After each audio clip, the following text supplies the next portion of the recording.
যাবো এখন চান করতে আর মাথায় তেল লাগাচ্ছি। আমার একটা পার্সোনাল জিনিস, মানে নিজের ব্যক্তিগত জিনিস, এটা শেয়ার করি। শোনো, তেল লাগানো মানে যেরকম আমরা মায়ের ছেলেরা আছে না, রাত্রিবেলা যখন মাথা ব্যথা করতেছে তখন তেল লাগাবো, যখন মাথা ব্যথা করছে তখন তেল লাগাবো।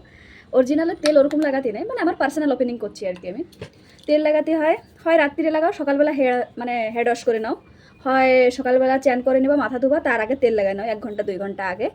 সবসময় তেল লাগায় রাখতে নেই মাথায়, তার জন্য হচ্ছে চুল বেশি ওঠে, কেন তেল লাগায় রাখলে চুলের গোড়া নরম হয়ে যায়, জন্য চুল একটু বেশি ওঠে।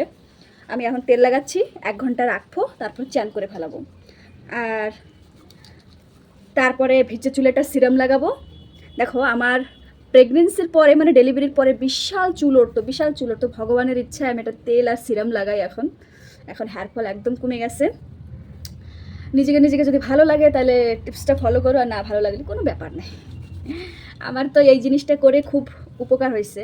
দেখো, আগে আমার এত স্কাল্প দেখা যাচ্ছে, এখন অবশ্য আছে কিন্তু তাও কমছে আগের থেকে, ভালো লাগছিল। আর শ্যাম্পু করার সময় শ্যাম্পুটা একটু জলে গুলে নেবে,